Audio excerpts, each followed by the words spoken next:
he shoots a bullet and then shoots another bullet. Then the politician arrives. And I won't spoil it, but he takes a shot. I have been watching Bad Sisters. Everybody was talking about this series. People absolutely loved it. It's won like BAFTAs, it's won Emmys, and now I can see why. I don't think this is a spoiler because it starts with Sounds like a spoiler to me. Now, can we share news? Danny Jones is on I'm a Celebrity, Get Me Out of Here. Which is great news. I think he's going to do really well on it. He rung me about it and he's very about it. He is absolutely terrible at That's what I'm looking forward to watching the most. Hello and welcome to Binge. Please do follow us on Apple and Spotify and share with your friends. Lovely. Well done, Harry. Thank Good. you. So you've been watching Dave the Jackal. Yeah. Reportedly Sky's most expensive series ever. How much? 100 million? Shut up. Casual. What about you? I've been watching Bad Sisters. Fantastic series written by and starring Sharon Horgan. Season 2 of Bad Sisters, isn't it? It's coming out this week, yeah. So you've had early access? I have, but I did go back and watch season 1. Is this a one-show thing? Have you got them on as guests or...? So Fiona Shaw, who joins in series 2, came on as a guest. Yeah. But I'd heard so much good stuff about it that I thought, well, I want to watch it anyway. So I don't want to dive in at series 2. So we did the backstory, series 1, which is all on Apple as well. Mm-hmm. And then started series 2, and it did not disappoint. You're Harry. so committed. We've got a great guest today. We've got Big Brother host, amongst other things, Will Best, who'll be joining us ahead of the show's final this Friday and sharing what's on his watch list. His YouTube habits are quite interesting. I can say I think Will and I are quite similar. So has he got, like, running videos? There's no running chat, don't worry. Now, can we share news? Danny Jones is on I'm a Celebrity, Get Me Out of Here. Which is great news. I think he's going to do really well on it. Well, obviously I'm biased, but I think he's going to be amazing because Danny is... he's one of those people that lights up a room. Hang on, he's not dead. It sounds like I'm doing his obituary. He's very charismatic. He's just lovely. He's great with people. He loves people. He's just a kind northern soul. And also, he's not great. I think he's all right with snakes and stuff, but he is absolutely terrible at eating challenges. Like awful. To the point where we've had, like, we once did this thing where you had to do a forfeit and we were in Chile, I think, on tour, and like he refused to do it, and like he ended up having a bit of an argument with Tom about it because it was like, you lost, you've got to eat it. But that is one of the big things I know. That's what I'm looking forward to watching the most. I couldn't cope with a snake, but I can swallow most things. Okay. Do you know what that sounds so dodgy. He rung me about it, and I was just like, mate, you'll be fine. He's very nervous about it, but like I said, he's a very likeable guy, and he's a nice boy, though. He's going to win the audience over, no doubt about it. I think he'll do well. Now then, lots of people are talking about Dave the Jackal. Yes, I've been very excited about this one. You were such a trend follower. What? Trendsetter, mate. So, Dave the Jackal, is it worth all the hype? What's going on? Well, look, I've only done the first 45 minutes of episode 1. What's it on, first of all? Sky. It's on Sky, yeah. And it's starring Eddie Redmayne. Okay, so what happens? He is an assassin. And like I was saying, episode 1, straight away, no messing about. He's assassinating people. But people say, because that doesn't appeal to me. No. But people say that you should watch it for the locations and the fashion and just how kind of expensive it looks. That's not what I'm saying. I'm watching it for the headshots because, like, there's a scene where he starts, like, unpacking his bag, his, like, you know, like wheelie suitcase, and he starts taking bits out, and you're like, oh, hang on, he's building a sniper rifle out of his bag. So is he a baddie? I don't know yet. No, I feel like he's episode 1, there's a spoiler coming, so feel free to skip through the episode. He assassinates a political guy who's running for Chancellor. Yeah. You impressed how I knew what it's called in Germany? I am very Chancellor impressed. of Germany. He has a gun hidden within his suitcase. Fine. So, I mean, it's really cool the way he pulls it out and puts it together. That's quite James Bondy, It's very James Bondy. And actually, the intros are really James Bondy. It's like a kind of Diamonds Are Forever style song with the way it's shot. So it's really cool. And what I liked, and I think you'll like this, he sets his sniper rifle up and he aims and he sets this kind of, you know those things you get at the beach? What are they called? A bat and ball? No. Lilo. To see the Ice cream. No. Seagull. Sand. No, you know the thing that you hold and the wind blows it? Oh, one of the colourful ones, like a windmill thing. Yeah, so he gets one of those and plonks it on his balcony to test, obviously, the wind, because when you're sniping people, you'll know this. I always wondered who bought those apart from children. Snipers, it turns out. Snipers. So he's testing the wind, and then he's testing his scope. So he shoots a bullet, and it aims sort of like a couple of feet away from where his scope's aimed. So then he has to adjust his scope. I've got you hooked here, haven't I? You are loving this. He adjusts his scope and then realises, and then shoots another bullet, and then bang, it's dead on. Okay. And then then the politician arrives. Mm-hmm. And I won't spoil it, but he takes a shot. Done. I won't spoil it. Back of the head. Yeah, falls to the floor. Right. Blood. But what about the locations and the fashion? He looks quite cool. Does it look beautiful? Yeah, it does look beautiful. It's beautifully shot. And Does it look 100 million? It does look 100 million. Okay, fair enough. Absolutely so looks it's worth 100 million. Yeah, definitely. And then I had to shut my iPad to come here to talk about it because I've been away last week, so I've actually not watched much. But I'm so excited about The Dead Jackal, and I'm already into it, 45 minutes in, and I'll be binging this week. I'll be binging hard. What about you?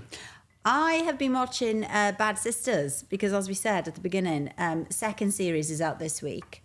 And everybody was talking about this series. You know, people absolutely loved it. It's won tons of awards. Sharon Horgan created it with two other guys. She writes it, stars in it.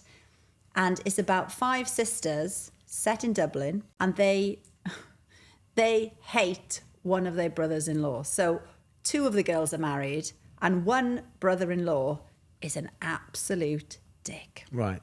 Yeah. He's called John Paul. And the 4 sisters hate him, or does the one married to him not like him either? She likes him. She knows he's a little bit controlling. Does she need to read the book that Pandora recommended about leaving If she read it, I think she'd be out of there. Okay. Case would be packed. Mm-hmm. But the other 4 absolutely hate him. And it starts, I don't think this is a spoiler, because it starts with him in a coffin. Oh. And then it kind of works Sounds backwards. like a spoiler to me. Yeah, but it's not really. It's not really. But it is very dark, very witty. Okay. Some bits really sad, but she writes so incredibly well. It's very, very entertaining. Brilliant cast. Sharon Horgan, Anne-Marie Duff. Season 1 of Bad Sisters has a 100% rating on Rotten Tomatoes. I know. So there you 100% critic score. I haven't seen anything else that's got that higher score. Have you? Is it something that you think Izzy would like? Could I watch it with her? No, I think Izzy... So with Bad Sisters, I think Izzy would like it and watch it, but I also think he would like it. Okay. So Charlie and I like it equally. Okay, nice. Yeah, we started with not high expectations, and then suddenly we'd watched 4.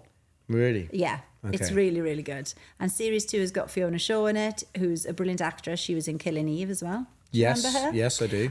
She comes into it as kind of a sister of a neighbour, and she's a very good character. But it's won like BAFTAs, it's won Emmys, and now I can see why. How far into season 2 are you? Just 2 episodes. Okay. Yeah. Good start. Very good. Highly recommend. Okay, nice. All right. Should we get Will Best on? I'm excited to speak to Will. Because Will is going to tell us what's on his watch list.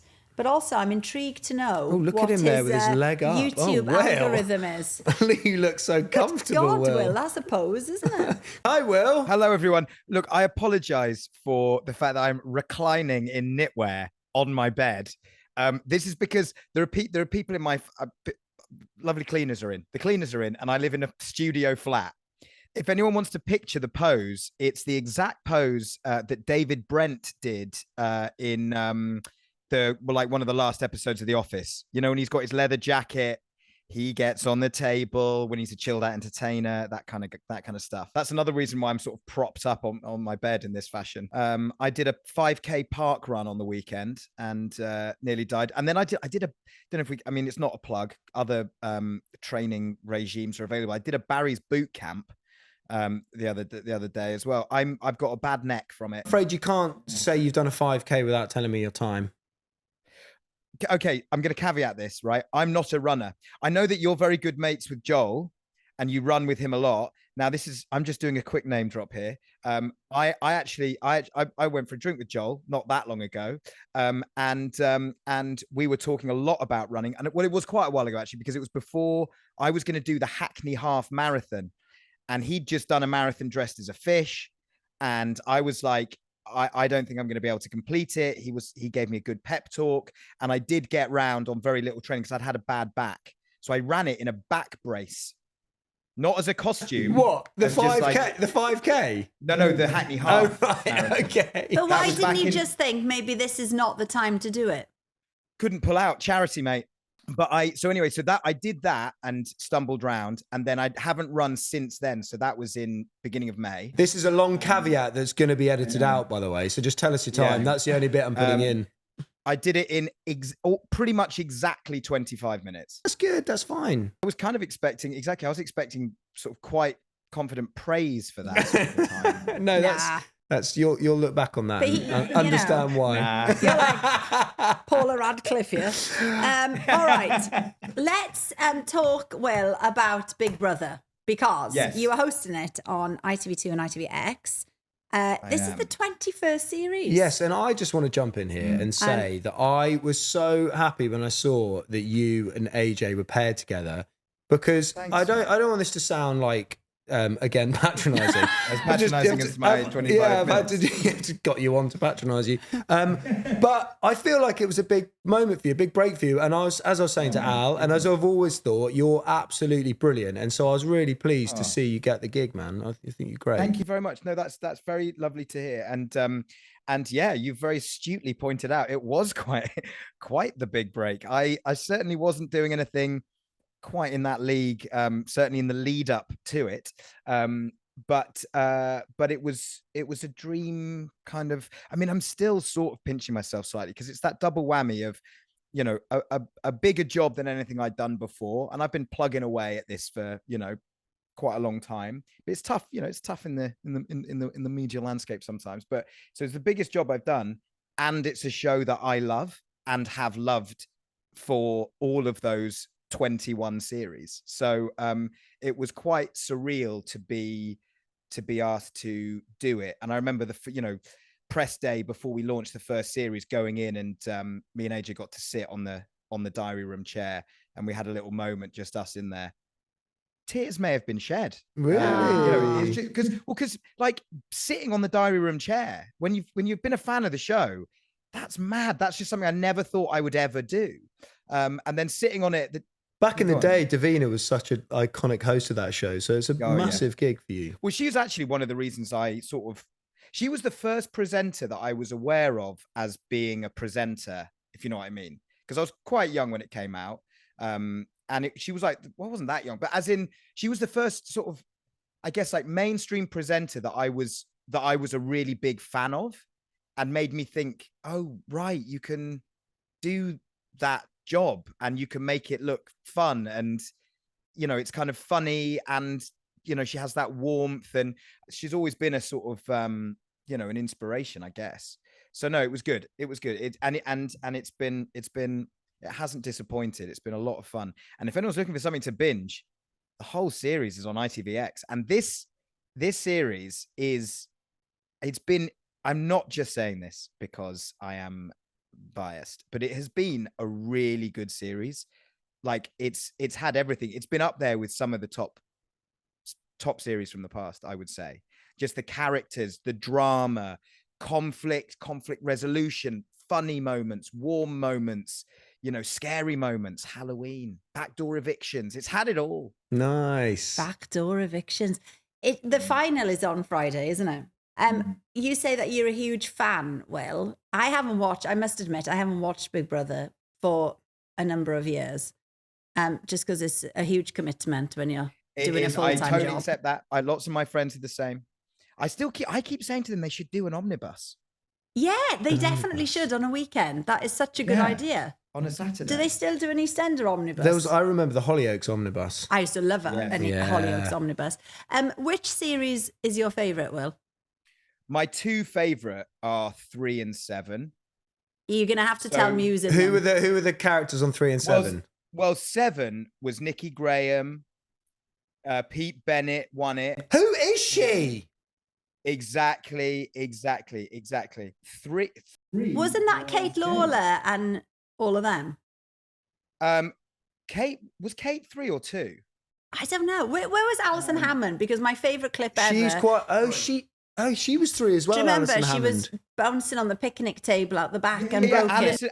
Alison was 3. Exactly. Do you remember a guy called Pete? Oh, my dog's back. Adele Roberts was 3. Jade was 3. Kate was 3. Kate won 3. She was the winner. I loved that series. Yes. There was, but so many of them had so many good like characters throughout. Do you remember Alex Sibley was the guy who was like a model and he was like a good-looking guy? Do you know my favourite series? Will, for me, the best series was the Lee Ryan series. Oh yeah, I mean the celeb ones always give a lot. The Lee Ryan quote I'll never forget. He was like, "I'm the only dickhead looking like a wanker." So good. Unbelievable. Classic Lee Ryan. And he had God. this love triangle going on. It was absolutely amazing. I was obsessed with it. Yeah. I mean, the celeb ones have given some extra. I mean, Gemma Collins, obviously. Like, so Gemma Collins is kind of responsible for, because we forget that a lot of people, when Big Brother first came out, a lot of these youngsters were not born when it first started, and it just wasn't as much of a thing on their radar. But then Gemma Collins clips on TikTok have they brought Big Brother to a whole new audience. Yeah, so I've started seeing some Big Brother clips on TikTok. I saw a Michael Barrymore argument with someone the other day on TikTok. That was good. That was a good watch. Yeah. Can we just quickly talk about AJ as well, who is just an absolute legend, Amazing. Isn't she? Oh, she's lovely. She's brilliant. She is, because me and AJ have been mates for years and years. We worked together way back in the day on 4 Music, and that's how we met. And then we've kept in touch. Like we're met, she's a big part of why I'm doing the show. I'm under no illusions. AJ got the gig, and then they were looking around for somebody to pair her with, and AJ was like, "Give Will Best a call," and they said, "Will who?" And she said, "Will Best," and they said, "We literally don't know who you're talking about." But so she was really kind of keen to, she was like pushing me to do it. And then they got me in the kind of screen test process. And the big part of that, I mean, basically the screen test was like, they paired AJ with a variety of other people. And to see, just to see how the chemistry was, and to we sort of did a show, as it were, like in a kind of screen test environment. And I obviously had the unfair advantage of being really good mates with AJ. Yeah. We hang out.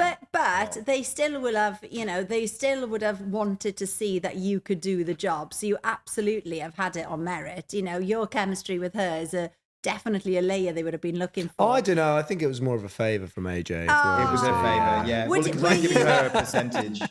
She's getting quite the kickback. Because you say that you've loved the show for a long time, and obviously you've been plugging away, as we all have, to get this gig. Did you feel nervous? Were you feeling like, oh my God, if it's not this, it's not anything, it has to go right? Well, I get nervous about everything. So I was nervous about doing this podcast. I basically live in a state of permanent fear of any kind of public performance. I'd started doing a lot more stuff kind of behind the camera. So I was writing and producing bits and, oh, sorry. Okay, thank you so much. That's the cleaner. Oh, amazing. Thank you. Oh no, sandwich is coming in. Oh, we've cleaned the bed. Oh, hang on. Come here then. Sandwich, is that your dog? We've just put clean bed sheets on. Oh, Sandwich. Oh my gosh, that makes me so cross. When Hello, Sandwich. Hello, Sandwich. Oh no. Sorry, everyone. No, we love it. I'm going to have to clean these sheets again. I mean, look at this. This is a complete disaster. Sorry, but... There is nothing worse. Oh, that is a disaster. God. Oh my God. Well, this is giving me anxiety. Forget feeling nervous about podcasts. Now I've got massive anxiety. You might have noticed that this actually, Harry, books, mate. You seen that? Yeah, books. Oh yeah, you read it like me, are you? Yeah, occasionally. I'll flick through a few. Oh my God. Well, before you go and change your bed sheets again, yes. I think we should get into your recommendations. Big Tell us, time. what are you watching? I'll look a little sandwich. What have you been watching? What can you recommend to our listeners? Industry, for some reason, didn't spring to mind when you guys very kindly asked me to come on this. One of the things that did spring to mind, though, was a series called SAS Rogue Heroes. Oh. Yeah. Okay. So were you aware of this when it came out? Is this not the celebrity SAS thing? No, this is No. This is a drama, an action-packed romp, I would describe it as, which is about the formation of the SAS. So it was a BBC thing, and it tells you the story of how the SAS was formed as a unit in the North African campaign, and some of their early missions and how they became the fighting force that's world-renowned that they are today. So it's basically lots of kind of, young actors putting on spiffing voices with some excellent facial hair, giving the Hun a jolly good bloody seeing to. It's that kind of stuff. But it's really good. It's got some big names in it. It's got Jack O'Connell. yes, Yeah. yeah. Who's very good. He plays a kind of crazy Irish guy. They're all real people. So it's based on a book by the same name. So it's all actually surprisingly factually accurate. Every single character in it is a real person. And they had, copious notes on exactly what these guys were like, their personalities. One of them's still alive. He's 103, and he's the last member of the founding SAS squadron. And it's got, so the main guy is called Connor Swindles. Another callback to what you were discussing earlier. 100% Rotten Tomatoes rating. SAS Rogue Heroes. 8.1 on the old 8.1 on the old IMDb. So it's. We were also talking when Harry sort of teased it, and he said that your algorithm is a little bit embarrassing on YouTube. What have you been watching then? Well, this kind of feeds into the SAS element. So I mainly, and I don't know how it started coming to me, but now that this is the algorithm and I'm watching it, I'm going deeper and deeper, and it's quite embarrassing, and it doesn't reflect my political views in any way. But I mainly seem to watch Airsoft. Oh, Airsoft. Now you're talking my language. Whoa. What is Airsoft? Is that a sweet or a chewing gum? No, so Airsoft is kind of like, how do you describe it? It's like paintballing, but with little pellets. Yeah. Oh, okay. But it's basically for Charlie loves that. Yeah. So us grown men but they take it so seriously. They wear full camo gear. And you got snipers that literally will hide in trees for hours and just pick people off. I love the people that get really pissed off with the snipers. Yes, the ghillies. They hate the people in the ghillie suits. And the videos are all but it's a sport that relies on honesty. Because if you get shot, you have to put your hand up. But have you not got paint on you? No, because it's little pellets. No. Oh, but they don't explode, no. Well, they should make some that explode, and then you can't so it's all based on honesty, as Will said. So you get these people that don't admit that they've been hit, and then they get outed online, and there's this whole community, and they get really angry with each other. And so that's called Airsoft, is it? Yeah, Airsoft. And there's a YouTuber called Kicking Mustang, who is the primo Airsoft champ, and he goes all around the world, and they build these scenarios, and they have briefings beforehand, and he's like, a drug cartel have taken 6 hostages in Puerto Rico, and they actually go to flipping Puerto Rico, and they're crawling around in swamps and stuff. It's nuts. I've really enjoyed your recommendations as well. Really good stuff. And best of luck with the final. Well, it's lovely to chat to you both. Thank you so much for having me on. Thank you, Really Will. enjoyed listening to you as well. Take care. Thanks again. Thanks, Thank you. Will. Bye. Bye. See you Bye-bye. soon. Bye. Well, it's been a busy show. It Do you has. call it podcast show? I guess so. Why not? Well, it's been a busy show. Lots of recommendations. Loads of recommendations, including Day of the Jackal, Bad Sisters, Yep. SAS Rogue Heroes. Yeah. And also, I'm going to throw in another recommendation, the McFly special on ITVX. It's the 21st birthday of McFly at the O2, and it was on Saturday at 5:30 p.m. And if you missed it, get ITVX and you can watch it. Good family viewing. Alex was there live, so you I don't need to watch I can say it. that it was a great concert. I And can if tell there's- you quickly, bear with me. My favourite review so far, Brozzy on Twitter. I've never really listened to McFly because I thought they were a gimmicky boy band, but watching them on ITV for their 21st anniversary, they are really good musicians and a bloody good live band. So there we go. I love that. For most people, it's the negative messages that stand out. But you're so super happy. You're like, yeah. Do you know why I'm happy? Because it's like we are pigeonholed as a band. So I like it when someone is like thinks we're a gimmicky band and they watch us and they're like, oh, fair enough. And if anybody didn't manage to get tickets, then it is a very good concert. Don't get me wrong, there was some negatives. My favourite being, I hope you guys are aware they're not actually playing guitar. And I got like heart palpitations. I was like, I'm going to reply to this guy. I'm going to reply. And I was like, no. Okay, well, don't forget, we do want to hear about what you're loving and watching right now. You can email hello@bingepodcastofficial.com or you can WhatsApp us 07418 627 194. That number is in the description. Yeah, you can voice note us for our extra episode, which is Binges. Binge is a Viral Tribe entertainment production. Please don't forget to follow us on Apple Podcasts and on Spotify. Yeah, episodes drop every Tuesday and Thursday. Join us then and we will help you sort the binge-worthy from the... Binge-worthy. And I'm off now to try some airsoft. Are you? You'll love it. You'll love it.